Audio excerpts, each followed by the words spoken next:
Just a little while ago, one of my favorite YouTubers, Chris Stuckman, questioned whether or not film criticism was dead. Well, Chris, we're going to talk about Run Rabbit Run. And no, sadly, this is not John Updike's Rabbit. It would probably have been a lot better if it was.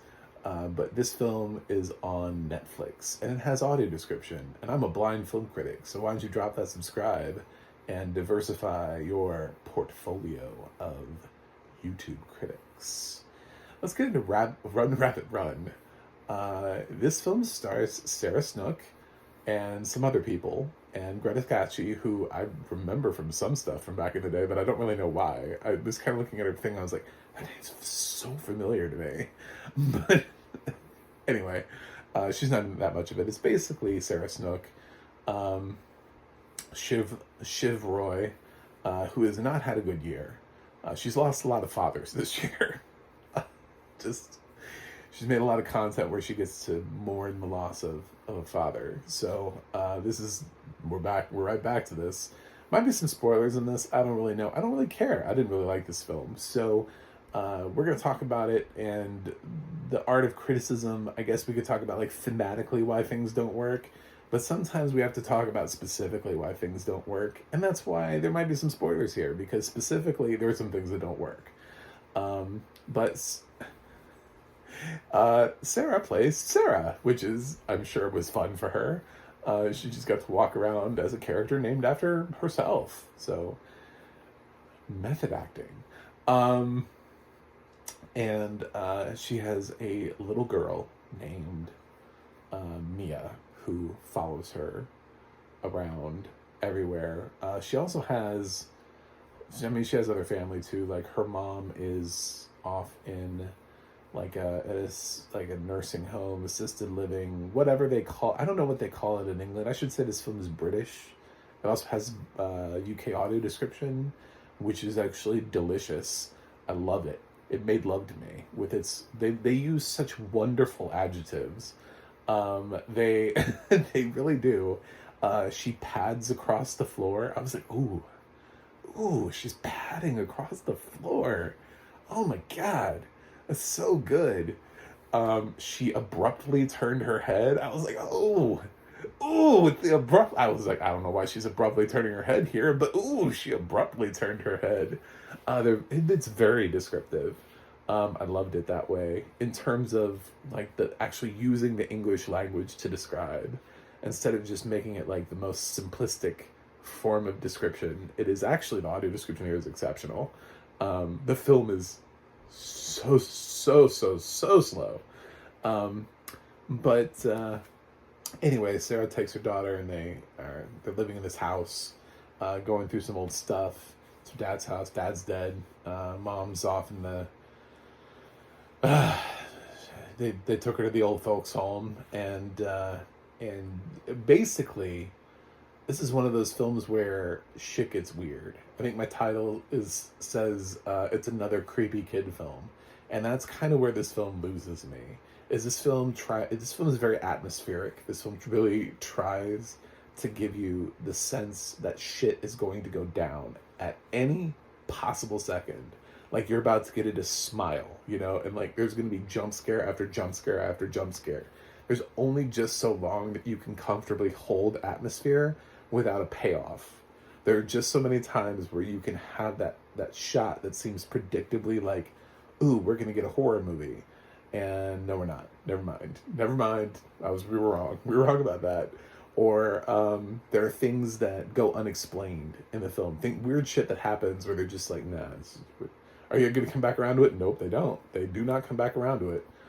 There's this weird like gray glob that just kind of follows her around at certain points of the film, and I promise you they don't do anything with it. It does not turn into a gelatinous monster. That would have made such a better movie than that. If this weird gray mass that they mention a couple times in the audio description had just morphed into some terrifying creature, but it doesn't.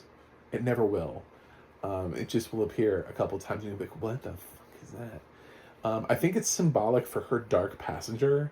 I think this is one of those things where it's one of those movies. And that's kind of where the film goes, is something happened a long time ago. Early on in the film, we see a picture, and it's supposed to be very unsettling, and it sets you up for everything's supposed to be weird. Um, it's a picture of Sarah as a younger girl, and with her is an even younger girl who looks just like her daughter. Now, this concept could work if it wasn't for the fact that other people acknowledge the fact that Sarah does in fact have a daughter. So she's not living in this world. It's not like one of those films like The Others, where, the twist is what it is at the end, and you feel like you've just been betrayed the whole time. Another great film, I don't want to spoil The Others, just in case people watch it, but I feel like nobody's going to watch The Uninvited. If anybody ever saw The Uninvited, it's not that. This is not that. This is not where, like, the girl that you thought was there, actually present the whole time, was never there. It's just always just a figment of her imagination. No, Mia's there.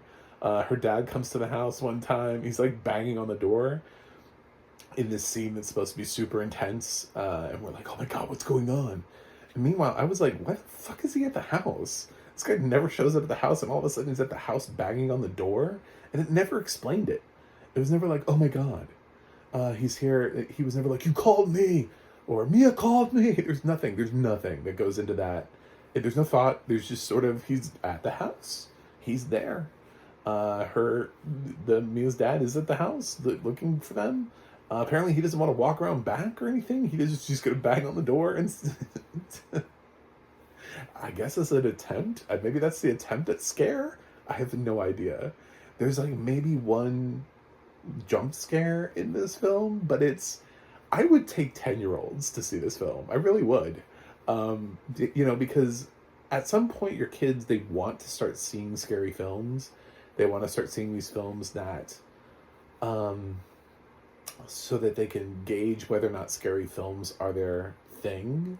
This is rated like TVMA. I really do not understand it. Through complete lack of anything. I'm pretty comfortable with any of the material in here. It's even the parents guide. If you go to the parents guide at IMDb, it's like barely anything. It's like, there's some stuff. It's mainly just thematically creepy. It's mainly just, I want to give the director props for being able to hold the theme and the mood for so long. Like like try to keep you like in this, maybe something's gonna happen. Maybe there's a twist at the end of this. It's so good. Maybe something's gonna blow my mind. Nope. It kind of goes the way you think it's probably gonna go once you see that photo. The problem for me is that Mia is like a fucking Children of the Corn from the beginning. She's creepy in like every scene. She's a pain in the ass. She doesn't act like a child. Everything she does is so weird given the context that she's in, which makes it really hard for us to not believe that she's that this is like Orphan or something, like this is some weird thing where the kid did it, it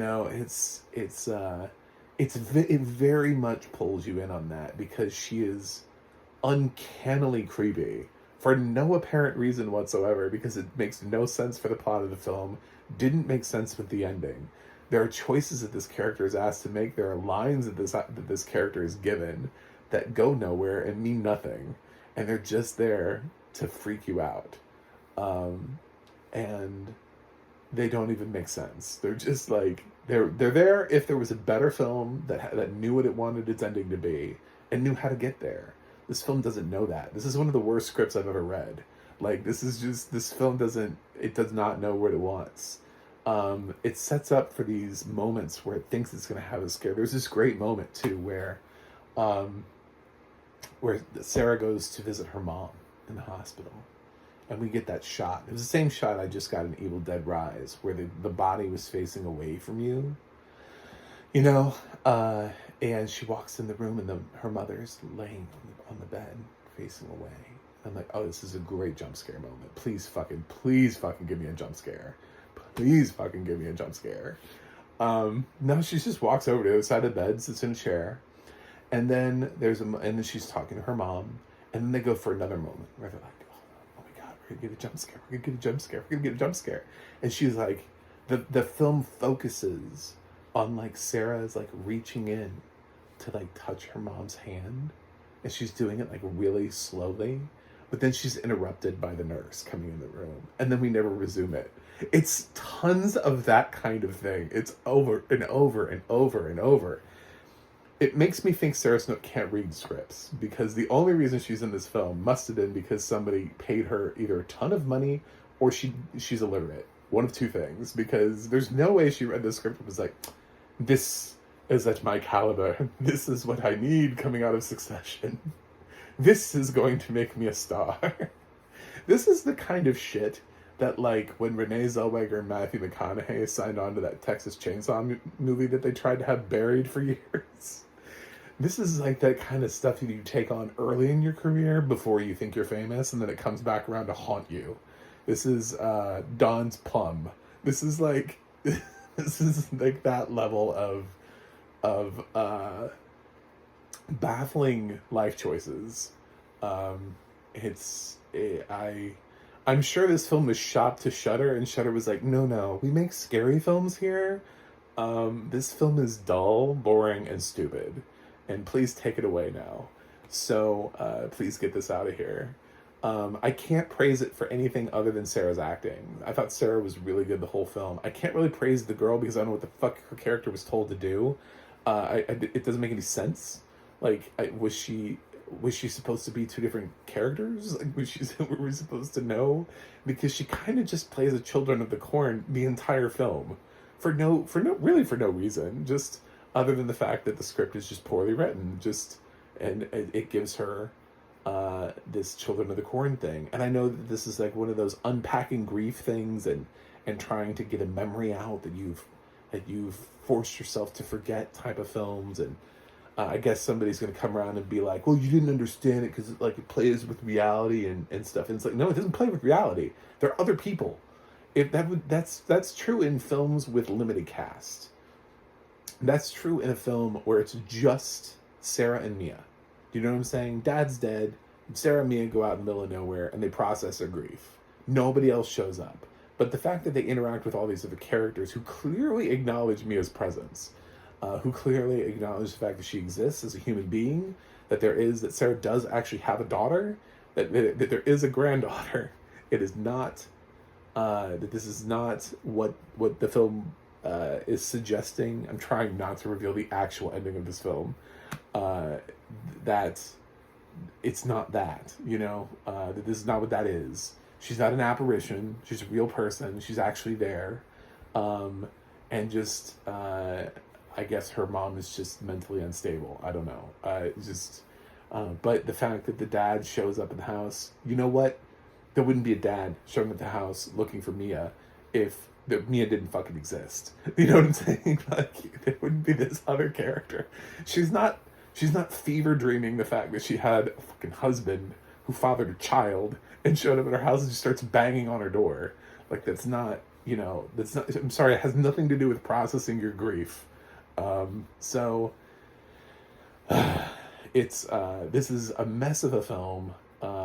It has fantastic audio description, which is what makes it so baffling, because I want to tell people, you should watch this because the audio description is fantastic. But I can't, because unfortunately, aside from Sarah's acting, she is a terrific actress. I will give her that.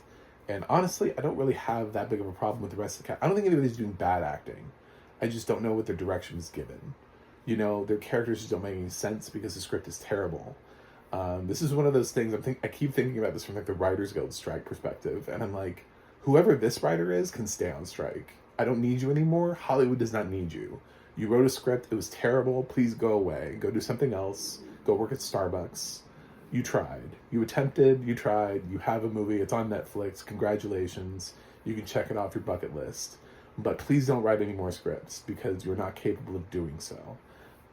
This is easily one of the worst films of the year. And it's good that this film this film released slightly after June 26th, because that was the end of Emmy voting period. So I think if people had accidentally seen this and they were like on the fence about whether or not to vote Sarah Snook, they might have been like, I can't vote for her now. I'm sorry. I can't do it. I can't vote for her. Melanie Linsky it is. You know. But it's I hope that was criticism enough for you. I don't know. Yes, there's mood and there's theme, but that can only go just so far. You actually have to have a film that makes sense, has a script that makes sense, has an ending that makes sense, has a character that makes sense, has everything. It all has to actually come together. You can't just insert a whole bunch of ideas and hope that somehow cohesiveness will happen. There's also a rabbit in this, which I know is it's supposed to just be symbolic of, but then it is actually there. Do you know what I'm saying? Like, it's not just, she doesn't just like fever dream a rabbit. There is actually a rabbit there. So anyway, there's just so many things about this film where they would work if her paranoid nightmares were bringing to fruition things that didn't actually exist and that nobody else could see. That's the film this needed to be. It's not the film that we got. This film needed to be Sarah Snook having her Jack Nicholson in The Shining moment. You know what I'm saying? That's what this film needed to be. It is not that. Nor can you even say that this is like a haunted house movie. This is not even like The Night House. This is nothing. This film makes no sense. It doesn't know what it is. It doesn't know what it wants to be, and it has no idea what it wants from its actors. So I'm going to give Run Rabbit Run a D. I haven't really failed a movie since I saw Marmaduke. I bring that up a lot of times in my reviews, but I've been so afraid to use Fs because I'm like, Marmaduke set such a low for me in my cinema watching. So for a period of time, I'm just like, that was over a year ago, and I still can't. So I'll give it the point of the Sarah Snook point. I think she's good here. I don't think she knows what her character is, but I think she's doing a hell of a job with a character that means nothing. So, kudos. Anyway, thanks for watching. Thanks for subscribing. I do have my own website, macmovieguy.com. I have Twitter and Instagram. You can follow it at macmovieguy. You can go to the audio description project, adp.acb.org. It'll let you know what is audio description, where you can watch it. And you can go to the ADNA.org. That's the ADNA.org. It'll let you know who's narrating your favorite film and television series. Honestly, I didn't stay for this one. A lot of times I feel like some sort of cultural responsibility to stay and see who the narrator is. I wanted to get the fuck out of this film as soon as it was over. I was just like, I can't get away from this film fast enough. Unfortunately, the first thing said to me was not audio description, so I was like, nope, I'm gone. I'm done. I'm out. Peace. I'm sorry, whoever the narrator was, you did a good job, but it's not worth it. It's not worth my time to stay in the credits. So... yeah, so hopefully you'll subscribe. I'll be back with more reviews, and I will see you on the other side.